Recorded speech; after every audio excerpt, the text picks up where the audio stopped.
आप देख रहे हैं एसडीएम न्यूज़। मैं हूँ रियाद अंसारी। इस वक्त मैं महाराष्ट्र के ऐतिहासिक शहर औरंगाबाद छत्रपति संभाजी नगर से बात कर रहा हूँ। और आज का जो मेरा विषय देखिए वो प्रधानमंत्री आवास घरकुल योजना को लेकर है। बहुत खुशी की बात है कि बहुत देर से सही लेकिन तारीखी शहर औरंगाबाद में जो गरीब, जो बेघर, जो किराएदार लोग कई सालों से जो किराए में अपनी ज़िंदगी गुजार रहे हैं, उनके लिए खुद का घर अब मिलना आसान हो गया है। और ये कदम केंद्र सरकार की मदद से पूरा हुआ है। इसमें कोई शक नहीं कि यहाँ के मुकामी सतह पर भी कई तरह के इस योजना को लेकर धरने आंदोलन हुए।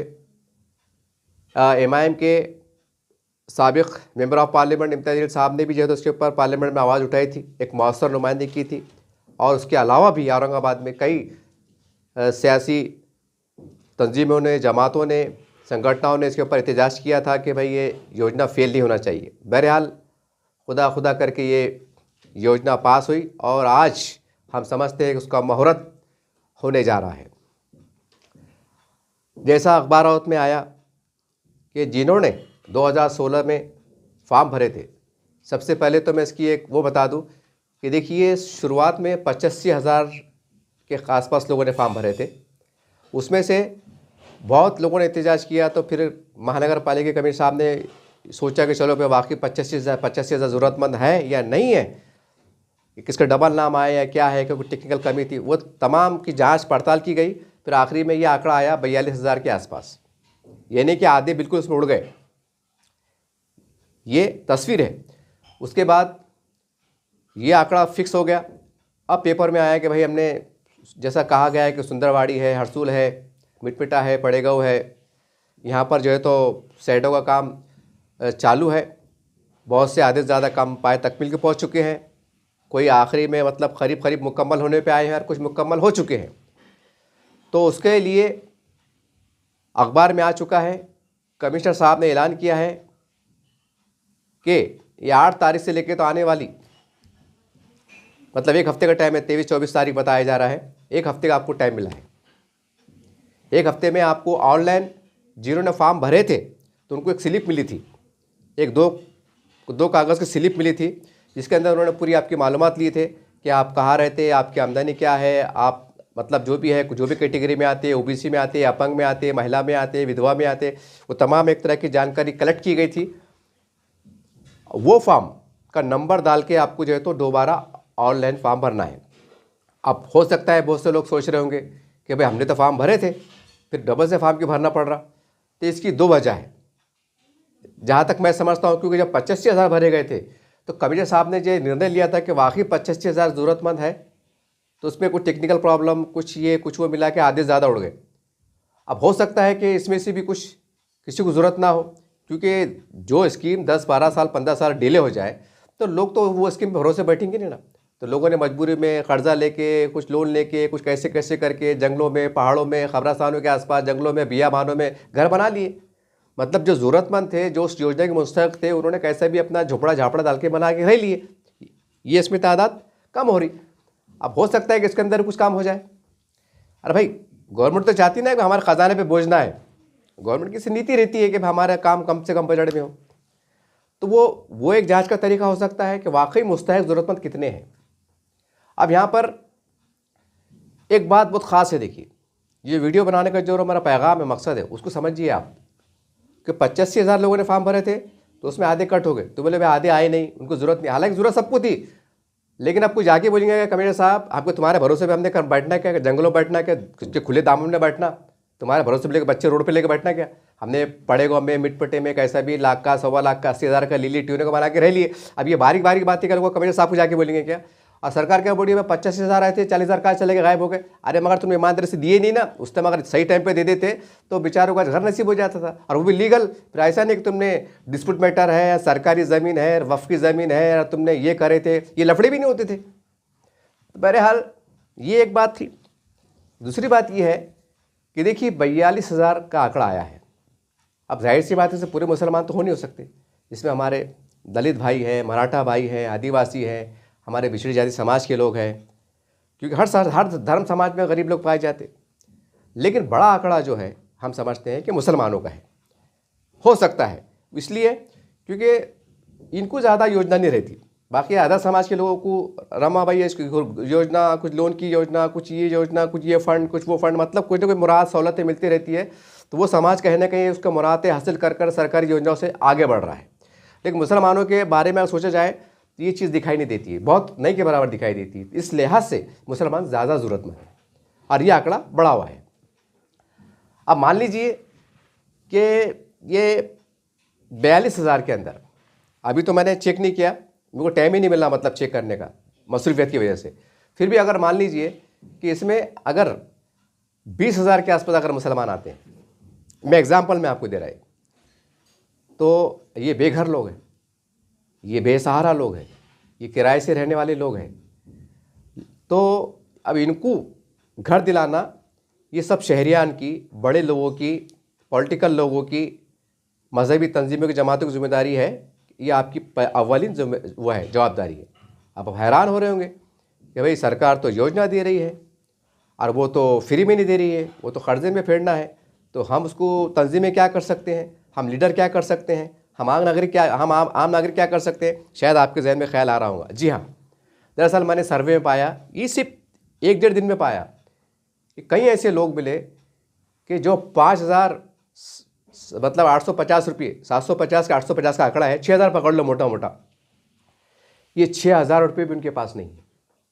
उसमें रहवासी इनकम निकालने के वास्ते वहाँ पर मैंने कल चक्कर मारा कलेक्टर ऑफिस में, तहसील ऑफिस में, इतना हुजूम बढ़ गया है कि 2-2, 4-4 दिन की डेट मिल रही है। अब बताइए अगर ये आंकड़ा अगर रश बढ़ गया और वहाँ पर अगर कोई मसला आया और कहीं 15 दिन की 8 दिन की डेट मिली, तो यहाँ तो 8 दिन का टाइम बचा हुआ है। अगर 8 दिन के पहले अगर इनकम सर्टिफिकेट, रहवासी सर्टिफिकेट और वो जो आदिवासी जो सर्टिफिकेट है बेज़मीन का, बेघर का, ये अगर 2-3 प्रमाण पत्र नहीं मिले तो फिर योजना का लाभ कहाँ से मिलेगा। तो इसलिए मेरी लीडरों से गुजारिश है, जितने भी पॉलिटिकल लीडर है ना, इनकी आपकी अखलाकी जवाबदारी है कि कलेक्टर साहब से फ़ौरन आज के आज में नुमाइंदगी करो कि मतलब वहाँ टेबल बढ़ा दीजिए, क्योंकि 42,000 का आंकड़ा ही, 42,000 लोग अगर पूरा हुजूम अगर आएगा तो अब जाहिर सी बात है यहाँ पर तो एक काम को हम आमतौर से देखते हैं रिवायतन कि जैसा अगर मैं रहवासी निकालने को जाऊँ या आप अगर जाए तो आपको क्या डेट मिलती, 2 दिन के बाद आओ, 3 दिन के बाद आओ, फिर हम जाते, फिर क्या बोलते, नहीं साहब मीटिंग में थे, वो उसके ऊपर अभी थंबने लगा, उस टाइम नहीं लगी, अभी दस्तखत नहीं हुई, ये ऐसी बातें होती, ये रियलिटी है। तो बोलने का मतलब ये जो हुजूम बढ़ जाएगा और खुदा ना खास्ता डेट के अंदर उनको रहवासी इनकम नहीं मिलेगा तो गए ना पानी में, सत्यानाश होगा। तो ये जितने भी लीडर है जो सरकार में है, विपक्ष में है और बड़े बड़े हैं, कौम की बात करते हैं, मुसलमानों की बात करते हैं, तो ये मेरी बात को हल्के में मत लो। चिल्लर है, अंजर साहब कुछ बोलते रहते, चिल्लर नहीं जनाब, ये गरीबों का घर की बात है। एक बहाने से क्या होगा, फिर कमिश्नर साहब क्या बोलेंगे, तुम्हारे पास रहवासी नहीं था, तुम्हारे पास इनकम नहीं था, तुमने प्रमाण पत्र नहीं जोड़े, इसलिए हम आपको नहीं देते। मारते बैठो बम। मतलब जो काम जब जोश बताना तो वहाँ नहीं बताएंगे और फिर गैर ज़रूरी मौके पे जोश बताएंगे, धरना निकालेंगे, मोर्चे निकालेंगे, टाइम गारत करेंगे। अरे क्या धंधे है। अरे आज करो आज। कसम खुदा की अगर मैं औरंगाबाद का बड़ा लीडर रहता था ना, ये पहले काम करता था, सुबह जाके बैठ जाता था और वहीं नाश्ता पानी करता था, घर को नहीं आता था, बत्ता साहब मेरे सामने करो क्योंकि 8 दिन का टाइम मिला हुआ है, या नहीं तो फिर 2 महीने का टाइम बढ़ाओ। 2 ही बात करता था, या तो 2 महीने का टाइम बढ़ाओ, न तो फिर मैं यहीं बैठता, मैं जाता ही नहीं, मेरे सामने टेबल लगा बोलता था, जाता ही नहीं मैं। और यही तो कौम की हमदर्दी है। वो क्या है, चिप के हेलो साहब कैसे हैं, अच्छे हैं, कर दो ना, हाँ मैं कर दो। अरे तो हमारी यारी ये सच्चाई है साहब, आंखों से देख रहे हम, खून खवाल रहा हमारा। तो जो कौम की बात कर रहे हैं ना, आज के आज मिलो और कल पेपर में आना चाहिए कि फला लीडर ने कलेक्टर साहब से नुमाइंदगी करा कि टेबल बढ़ाओ बोल के रहवासी के वास्ते। अगर 8-10 हज़ार लोगों का रहवासी टाइम पे नहीं मिलेंगे और उनके फॉर्म रिजेक्ट हो जाएंगे, उसका जिम्मेदार कौन रहेगा? क्या मतलब है हमारा चिल्ला पुकार करके, हंगामे करके? कोई मतलब नहीं आया। बहरहाल ये एक मेरा मुद्दा था, आपको तवज्जो दिलाना मुद्दा था। और दूसरा मुद्दा ये है कि जैसा मैंने कहा कि 6,000 भी लोगों के पास नहीं है। अब रहवासी इनकम लगाने को उसमें 400-500 जाने आने में रिश्ते में लग जाते हैं, 100-50, ये 1,000 रुपये अलग। यानी कि गरीब को जो है तो डबल ट्रिपल चक्कर मारना पड़े ना तो 10,000 रुपये लग जा रहे। अच्छा, दूसरी बात क्या है कि फ़र्ज़ करो मैं भाजीपाला बेचने वाला है। मैं थोड़ा बहुत समझता, मेरे घर में समझे मेरी बीवी को नहीं समझता, बच्चों को नहीं समझता, बच्चे छोटे छोटे हैं, तब मेरे को झक मार के जाना है ना। अब मेरे जब 2 दिन गारत हो जाएंगे तो मेरी 2 दिन गाड़ी बढ़ रहेंगी, और मैं कमाता उसमें 500-600 पर रोज, मेरा 2 दिन का धंधा भी जा रहा, यहाँ 1500 भी लग जा रहे, यानी आंकड़ा कितना निकल के आ रहा हो, 10,000 का है ही नहीं, है ही नहीं। हालांकि नाम आया हुआ है, नाम आया हुआ है उनके पास, वो भी स्लिप भी है कि आपका नाम आ गया यादी में, मगर नहीं है। तो आप क्या करते, तो मेरी चारों पाँचों जमात इस्लामी हिंद है, जमीयत उलमा हिंद है, जमात मतलब अहले हदीस है, सुन्नी जमात है, इनसे मेरी अदबन हाथ जोड़ के गुजारिश है, अदबन कि देखिए आपके पास एक लिस्ट रहती है। वो कौन सी लिस्ट रहती है कि भाई जो सालाना आप ज़कात देते ना, वो कीटा बांटते कि भाई हमारे पास यादी है कि किरायापुरे में कितने हैं, बाजीपुरे में कितने हैं, रोशन गेट में कितने हैं, 25 है, 50 है, 100 है, और क्या बोलते हैं हम खामोश तरीके से लिया कर देते ताकि उनकी गैरत को ठेस ना पहुँचे। अच्छी बात है, यानी मतलब आपने जांच करे ना कि ज़कात के मुस्तहक है। अब जो ज़कात के मुस्तहक है, उनके घर किराए की है, वो रोज़ मजदूरी करने वाले हैं, तो उन्हें 7-8 10,000 रुपये कहाँ से लाना, ये चक्रा मारने के, निकालने के, इनकी रहनुमाई कौन करना, इनके पैसे कहाँ से लाना।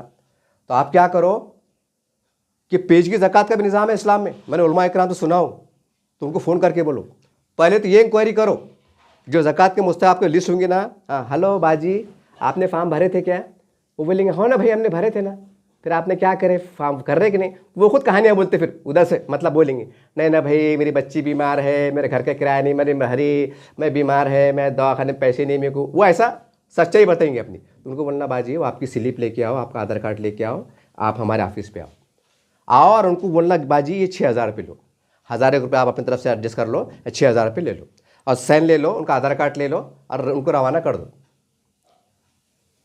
ये काम करने की ज़रूरत है। और आप बोलेंगे हमारे पास हर तंजीम का बजट रहता, ऐसा नहीं कि एकदम खाली रहते, ऐसा नहीं रहता, हमको भी समझता बजट रहता थोड़ा बहुत, तो ये आज खर्चा कर दो, आज घरा नसीब हो जाएंगे उनको, आज उनको घरा नसीब हो जाएंगे, ज़रा होश में आओ, ये बहुत गहराई वाली बात बोल रहा मैं, घरा नसीब हो जाएंगे।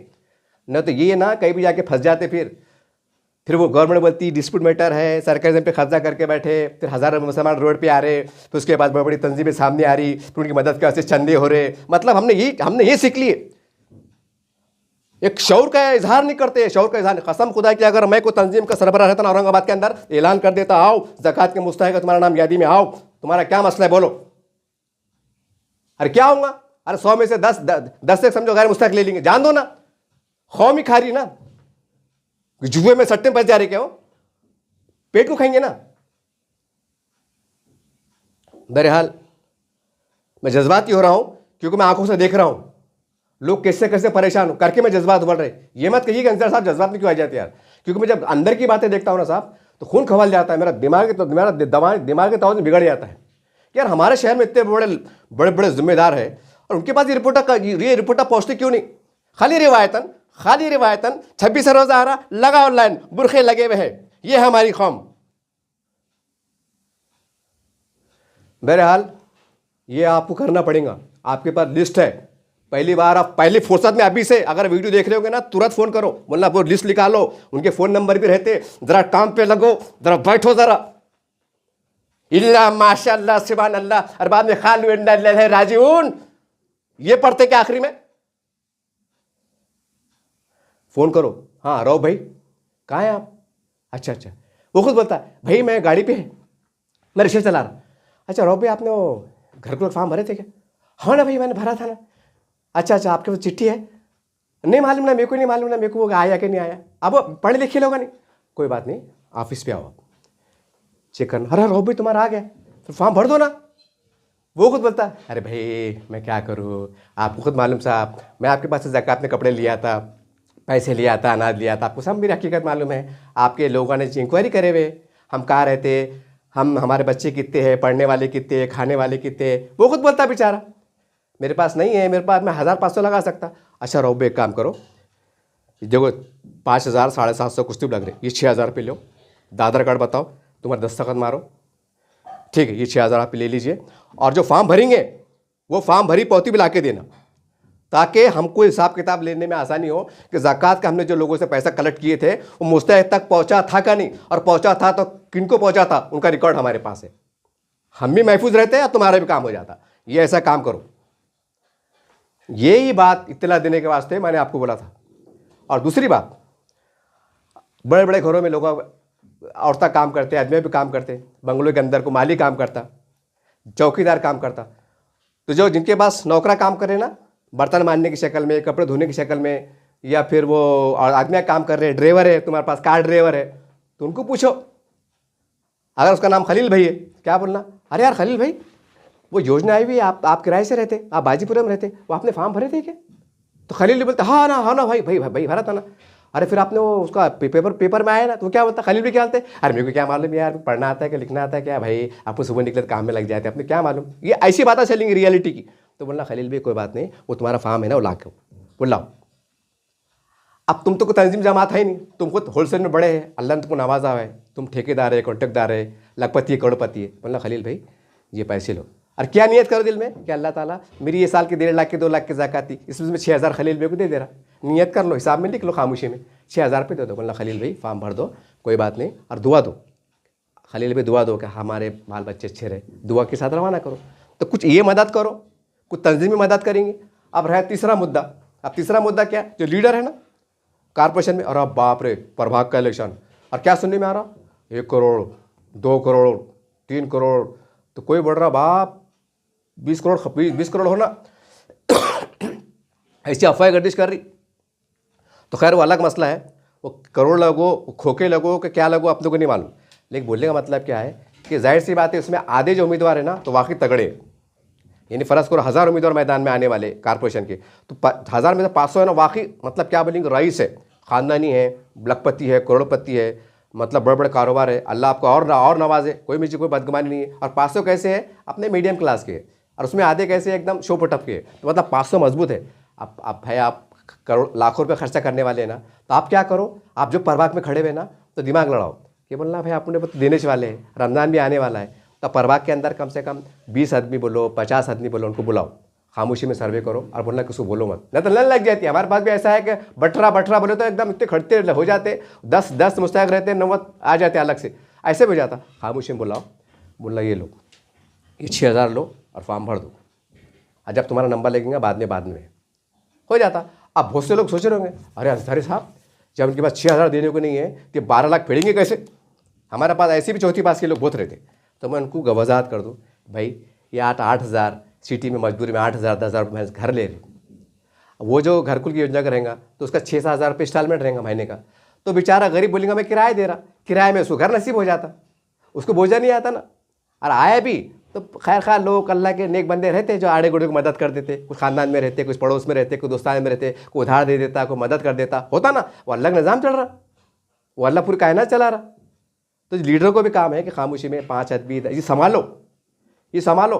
अब बाद में क्या होगा, 1 हफ्ता निकल लेगा, फिर क्या होगा, फिर हमारे पास कम से कम 5-6 हज़ार लोग ऐसे ही निकल लेंगे। अल्लाह ना करे कि भाई हमारे पास हमारा नाम यादी में आया था, लेकिन हमारे पास क्या करना, और रहवा से निकालने को पैसे नहीं थे, छुट्टी नहीं मिली थी, छुट्टी मिलती थी तो हम खाएंगे क्या, बहुत परेशानी है। यानी कुछ लोग तो ऐसे हैं जो मतलब सुबह जाएंगे तो शाम में खाएंगे। हाँ अभी अच्छा लगता है आपको कैसा बोलने को, अरे वो ऐसा कर रहे, वैसा कर रहे, ये कर रहे, वह कर रहे, हमारे पास ऐसे इल्ज़ाम लगा देते कुछ भी है ये है।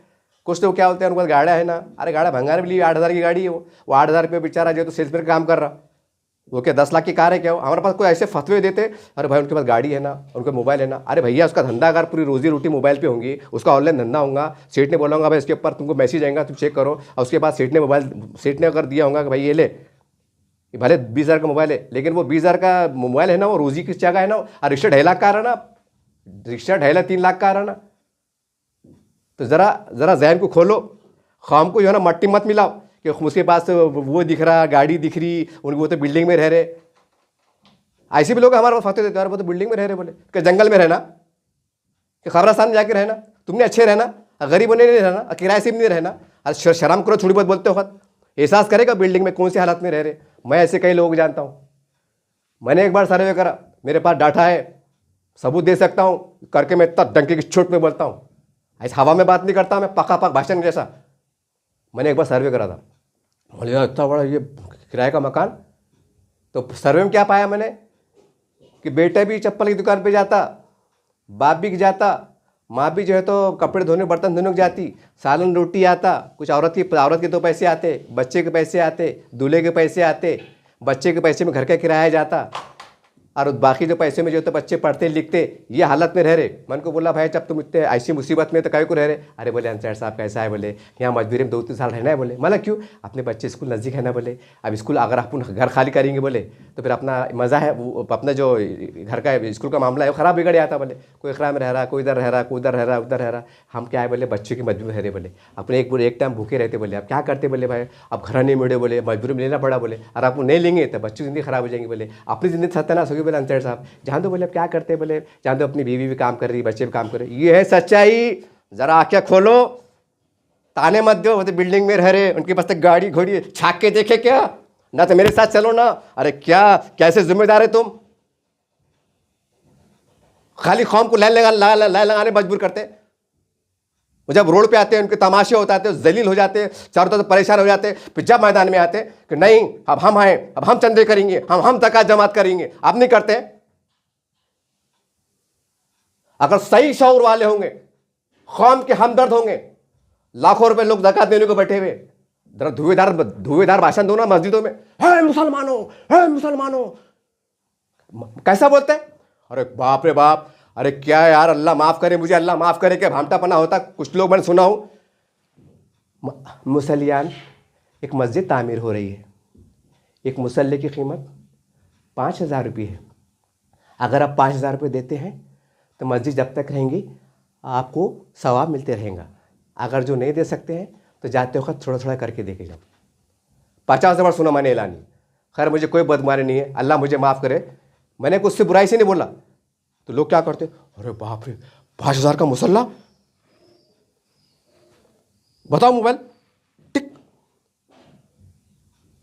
अरे ये घर है ना, ये घर है ना, ये भी मुसल्ले से कम नहीं है।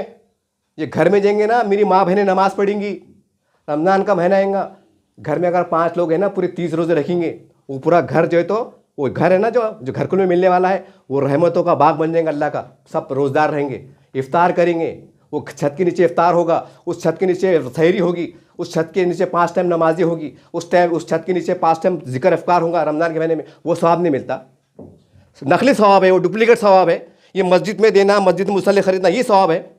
ये मेरी माँ बहनें गरीब गुरबा को घर नसीब हो जाएगा, एक नस्लें परवान चढ़ेंगी, एक मुस्तक़बिल संवरेंगा, ये मुस्तैक होंगे माशी तौर से, ये तरक्की करेंगे, समाज का नाम रोशन करेंगे। ये गुनाह है, गुनाह अजीम है, गुनाह कबीरा है।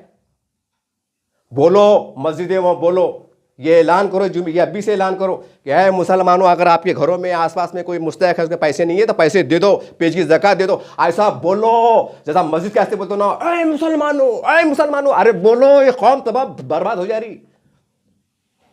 बाद में सब स्कीम चल लेंगे ना, फिर 5,000 लोग आएंगे, हमारे पास नहीं था, फिर क्या बोलेंगे कमिश्नर साहब को, रिका में बैठे हुए क्या वो। अरे ये स्कीम लाने को नाक में दम आगा, माँ का दूध दिया था, 20 साल लग गए उसको, फिर हर डबल कहाँ से स्कीम आ रही।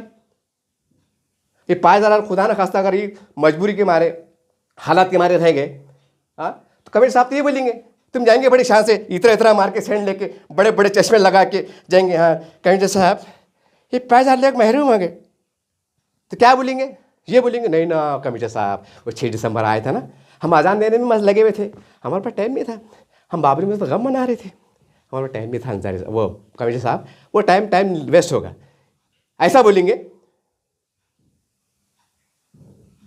कि ये बोलेंगे धरने निकाल रहे थे, हम वक्फ की ज़मीन बचा रहे थे। अरे वक्फ की ज़मीन का ना गरीबों को फ़ायदा नहीं हुआ, पोर्टल चढ़ रहा, रात दिन बैठ रहे, मस्जिदों में ऐलान हो रहा। अरे गरीबों घर नसीब हो जाएंगे तो यहाँ ऐलान नहीं करते, ये तुम्हारे कौम के लोग नहीं है, ये कलमे के शरीक नहीं है।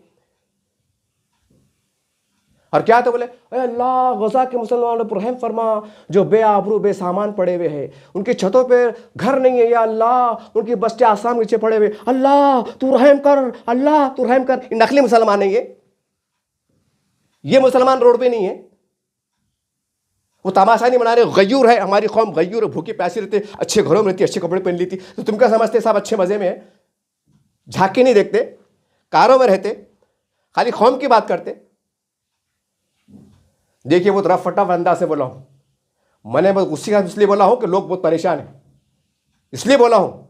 ये मत कहिए कि हमें मुझे बात करने की तमीज़ नहीं है, नहीं तो मैं आंकड़ा बता सकता हूँ आपको। मैं बड़ी जिम्मेदारी से कह रहा हूं, ये बात थी, एक पैगाम था।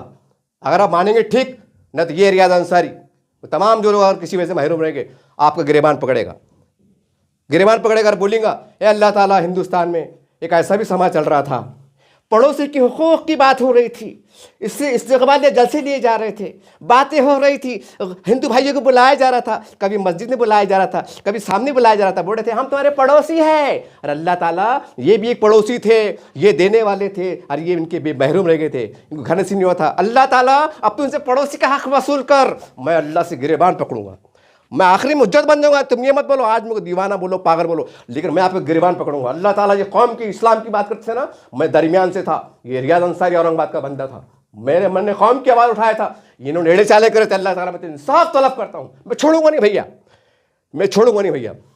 बस इसी बात से आपसे विदा देता हूँ। देखते रहिए बस दिन चैनल। जय हिंद, जय महाराष्ट्र।